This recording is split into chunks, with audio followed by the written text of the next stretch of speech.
উজ্জ্বল সকালের রোদে army captain পূজা সেন তার মা সাবিত্রী দেবীর সাথে স্কুটি চালিয়ে যাচ্ছিলেন। তার বড় বোন সোনালী সেন ছিলেন এই শহরের জেলা ম্যাজিস্ট্রেট বা ডিএম। মায়ের মুখে আনন্দ আর গর্ব স্পষ্ট ফুটে উঠছিল, কারণ সাবিত্রী দেবী একাই তার দুই মেয়েকে বড় করে এই অবস্থানে নিয়ে এসেছেন। দিচ্ছে আছে কাজের চাপে তার বড় মেয়ে সোনালী সেন খুব কমই বাড়ি আসার সময় পেতেন। শহরের উপকণ্ঠে যখন তাদের স্কুটি মোড় নিল, তখন দেখা গেল সামনে police barricade. Inspector Sanjay Das জিপের বনেটে পা তুলে ছাদের সাথে হেলান দিয়ে বসেছিলেন। রাস্তায় দুই হাবিলদার রোহিত আর রাহুল সাধারণ মানুষকে থামিয়ে জোর করে টাকা আদায় করছিল।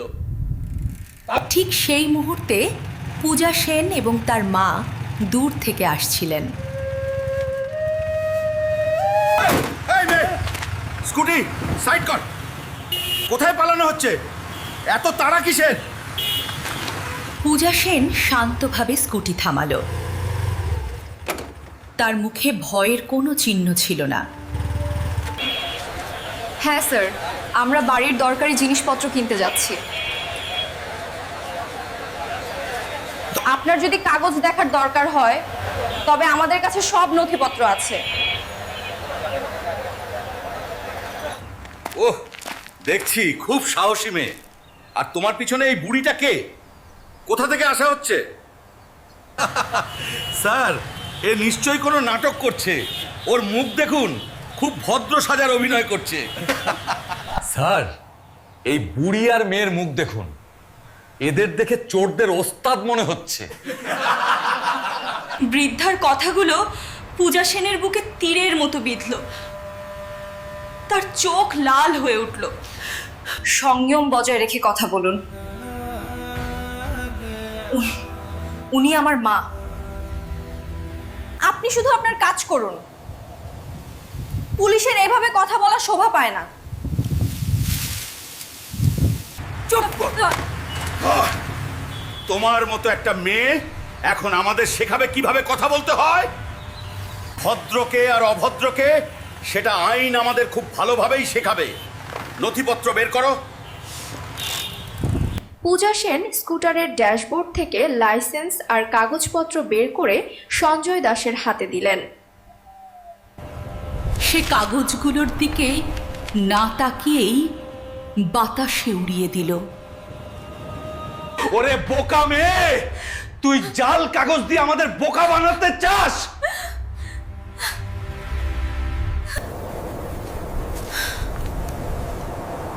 পূজা সেনের রাগ আর ধরে রাখা যাচ্ছিল না।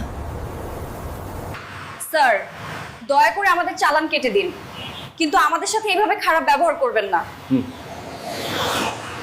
আপনারা অনেকক্ষণ ধরে আমাদের সময় এবং ধৈর্য নষ্ট করছেন। জরিমানা নিয়ে আমাদের যেতে দিন। এ কথা শুনেই ইন্সপেক্টর সঞ্জয় দাস এগিয়ে এসে বিনা দ্বিধায় পূজা সেনের গালে চড় মারলেন। চড়ের শব্দ এতটাই জোরে প্রতিধ্বনিত হলো যে পুরো রাস্তা নিস্তব্ধ হয়ে গেল। পূজার মাথাটা ঘুরে উঠল, চোখে জল চলে এলো। সীমান্তে শত্রুর গুলি থেকে বেঁচে আসা একজন সেনা কর্মকর্তা আজ নিজ শহরেই পুলিশরূপী গুন্ডাদের হাতে অপমানিত হচ্ছেন। ওরে, আমার মেয়েকে কেন মারলে? তোমাদের কি ভগবানকেও ভয় নেই? চুপ কর বুড়ি। বেশি কথা বললে তোর মেয়ের মতো তোকেও থাপ্পড় মারবো।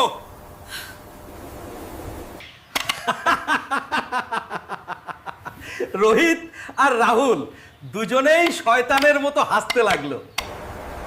পূজা সেনের রক্ত টক বক করে ফুটতে শুরু করলো। থাপ্পড়ের জবাব দিতে তার হাত প্রায় উঠে গিয়েছিল, কিন্তু সে নিজেকে থামিয়ে দিল। সে জানতো হাত তুললে পরিস্থিতি আরো খারাপ হবে। তার চোখ আগুনের মতো জ্বলছিল। এই দুজনকে জিপে তোল আর থানায় নিয়ে চল। আজ এদের পুলিশি ক্ষমতা বুঝিয়ে দেব। 3 জন পুলিশ গুন্ডাদের মতো তাদের জিপে ধাক্কা দিয়ে তুলে দিল। রাস্তায় ভিড় জমে গেল। কেউ কেউ মোবাইল বের করে ভিডিও করছিল, কিন্তু কেউ সামনে আসতে সাহস পাচ্ছিল না। সেই ভিড়ের মধ্যে একটি অল্প বয়সী ছেলে দাঁড়িয়ে পুরো ঘটনার ভিডিও করছিল। জিপের ভেতরে পূজা সেন তার মাকে জড়িয়ে ধরে বসেছিলেন। পূজা সেনের চোখ আকাশের দিকে স্থির ছিল, মুখে নীরবতা, কিন্তু হৃদয়ে আগুন জ্বলছিল। ওদের দুজনকে লকআপে ঢোকা। কাল সকালে সব বুদ্ধি বের করে দেব। হাবিলদার রোহিত আর রাহুল মা ও মেয়েকে একটি তালাবন্ধ সেলে ঢুকিয়ে দিল। দরজা বন্ধ হওয়ার সাথেই তাদের কান্না ঘরের দেয়ালে প্রতিধ্বনিত হতে লাগলো। কিন্তু এই পুলিশ অফিসাররা জানতেন না যে বাইরে একটি ঝড় তৈরি হচ্ছে। বেটি, ওরা আমাদের কোথায় বন্দি করলো? এখন কি হবে? চিন্তা করো না মা, আমি আছি তো। কিছুক্ষণ পরেই সব ঠিক হয়ে যাবে। থানায় একটি চায়ের দোকানের ছেলে ছিল যে প্রায়ই ডিএম অফিসে চা পৌঁছে দিত। সে পূজা সেনকে চিনে ফেলল এবং স্তম্ভিত হয়ে গেল।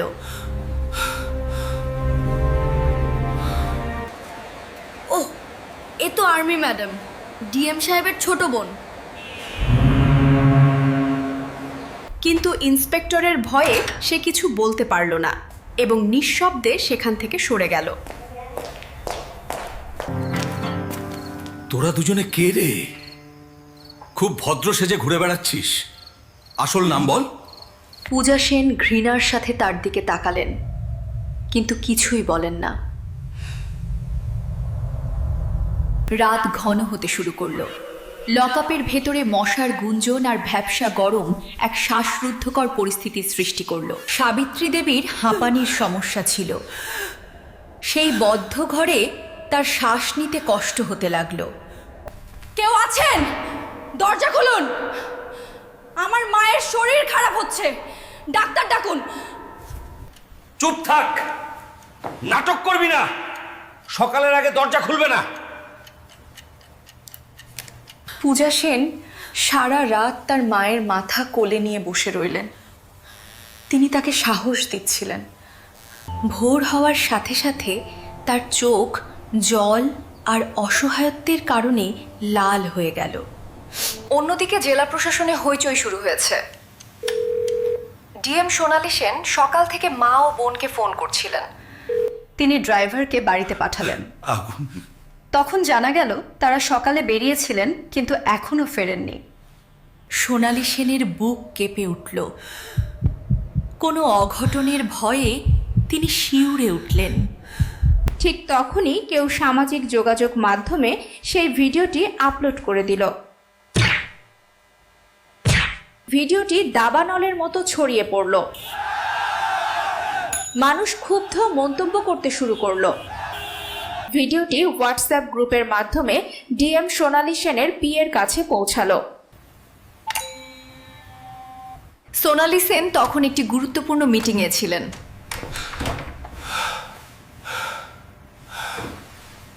কি হয়েছে বিকাশ? তুমি কি ঠিক আছো? ম্যাডাম, একটি ভিডিও এসেছে, দয়া করে এটি দেখুন। সোনালী সেন ফোন হাতে নিয়ে ভিডিওটি চালালেন। ভিডিও যত এগোচ্ছিল তার মুখের রং বদলাতে শুরু করলো। প্রথমে তার চোখে বিস্ময়, তারপর রাগ এবং সবশেষে আগ্নেয়গিরির মতো প্রচণ্ড ক্ষোভ ফুটে উঠল। তার আদরের ছোট বোন পূজার গালে থাপ্পড় মারতে দেখে তার হাত কাঁপতে লাগলো। তার মা রাস্তায় দাঁড়িয়ে কাঁদছিলেন। তার প্রিয় বোন একা দাঁড়িয়ে এই অপমান সইছিল। আজকের মিটিং এখানেই শেষ, আপনারা সবাই এখন আসতে পারেন। তিনি উপস্থিত কর্মকর্তাদের চলে যেতে বললেন। তার কণ্ঠের শীতলতা সবাইকে চমকে দিল। তিনি দাঁতে দাঁত চাপলেন। তার শ্বাস প্রশ্বাস ভারী হয়ে উঠল। বিকাশ, এই অভিযোগ কোন থানার? আমার মা আর বোন এখন কোথায়? প্রতি মিনিটের রেকর্ড চাই। বিকাশ শিউরে উঠল।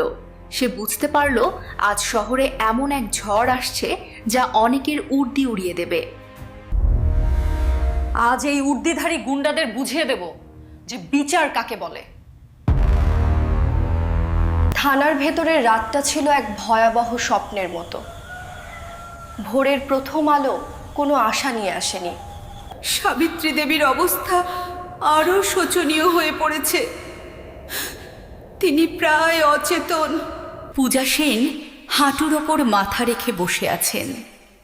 তার চোখ কান্নায় আর ক্লান্তিতে লাল। সারা রাত কাঁদার পরও কেউ তাদের এক গ্লাস জলও দেয়নি। ভাই সাহেব, দয়া করে ডাক্তার ডাকুন, আমার মায়ের জীবন বিপন্ন।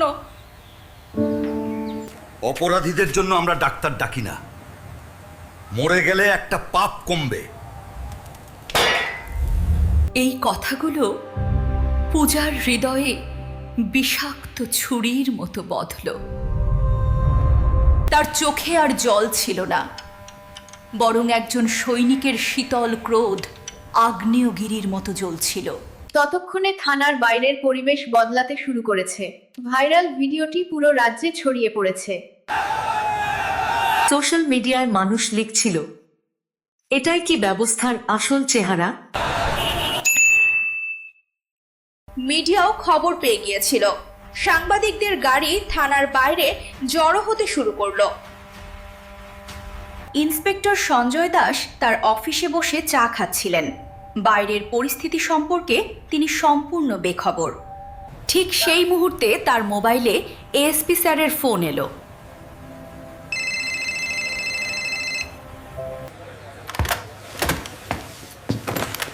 জয়, আই হিন্দ স্যার।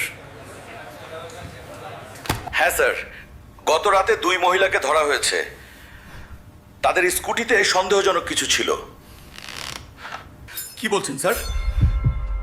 ডিএম ম্যামের মা আর বোন?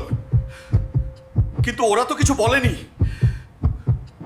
স্যার স্যার, ভুল হয়ে গেছে, আমরা জানতাম না, দয়া করে ক্ষমা করুন স্যার।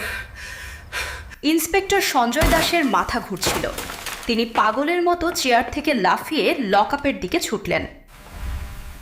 চাবি নিয়ে আয়, জলদি দরজা খোল। খোল! সর্বনাশ হয়ে গেছে।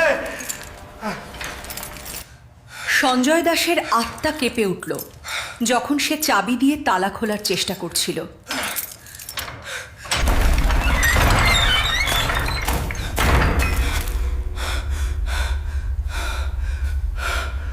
পূজা সেন মাটিতে বসেছিলেন। তার কোলে ছিল তার মা সাবিত্রী দেবীর নিথর দেহ। ম্যাডাম, ম্যাডাম, আমাদের ক্ষমা করুন, আমরা জানতাম না আপনারা কে। কেন আপনারা আগে কিছু বললেন না? আমাদের ভুল হয়ে গেছে, আমাদের বাঁচান। পূজা সেন কোনো উত্তর দিলেন না। তিনি শুধু তার মায়ের নাড়ি অনুভব করছিলেন। জলদি অ্যাম্বুলেন্স ডাকুন, ওনার অবস্থা খুব খারাপ। ইন্সপেক্টর কাঁপতে কাঁপতে অ্যাম্বুলেন্স ডাকলেন। তার কণ্ঠস্বর আতঙ্কে বুঝে আসছিল। 3-4 মিনিটের মধ্যে অ্যাম্বুলেন্স থানায় পৌঁছে গেল।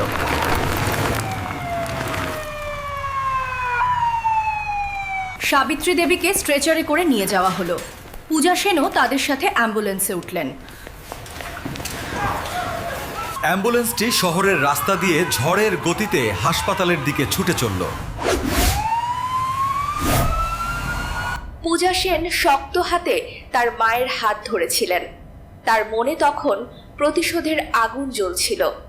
হাসপাতালে পৌঁছানোর আগেই ডিএম সোনালী সেনের নির্দেশে চিকিৎসকদের একটি বিশেষ দল প্রস্তুত ছিল।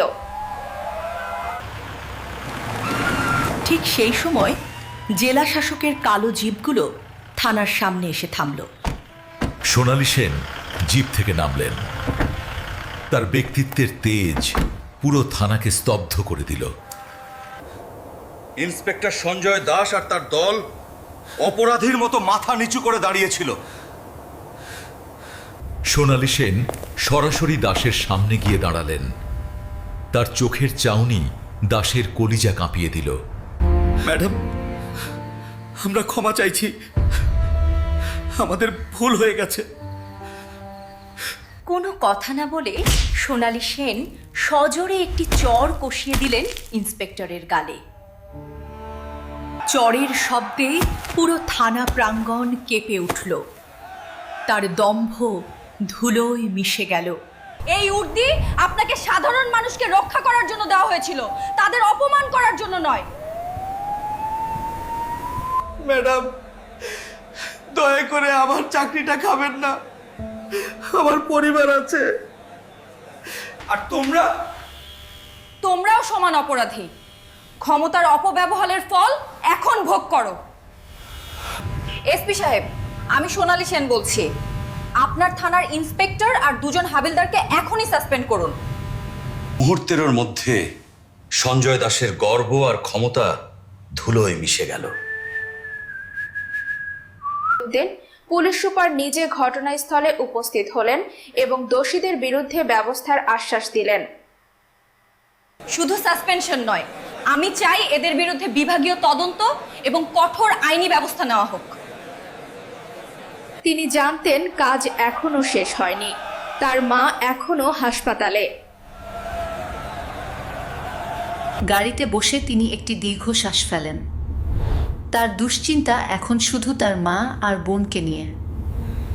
শহর জুড়ে তখন একটাই খবর, ডিএম ম্যাডামের রণচণ্ডী রূপ। হাসপাতালের আইসিইউর বাইরে পরিবেশ ছিল থমথমে। সবাই সাবিত্রী দেবীর সুস্থতার জন্য প্রার্থনা করছিল। সোনালী সেন হাসপাতালে পৌঁছালেন। তার চোখে ছিল প্রিয়জন হারানোর আতঙ্ক।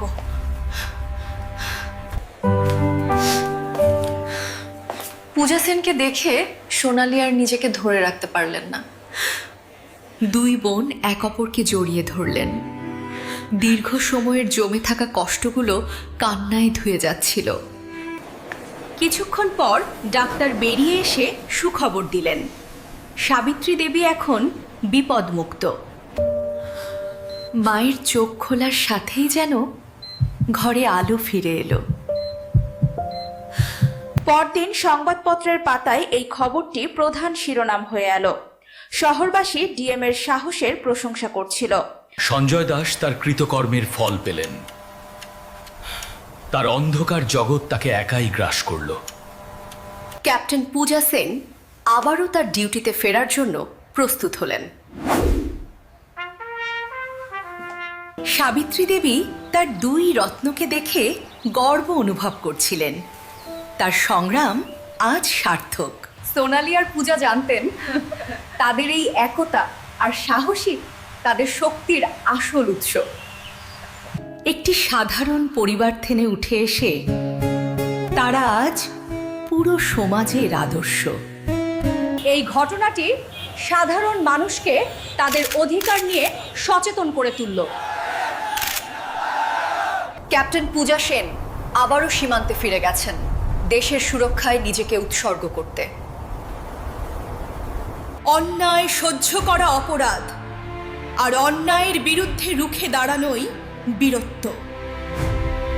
নারী শক্তি যখন জাগ্রত হয় তখন কোনো বাধাই তাকে আটকে রাখতে পারে না। গল্পটি এখানেই শেষ নয়, এটি একটি নতুন প্রতিবাদের শুরু। সমাপ্ত।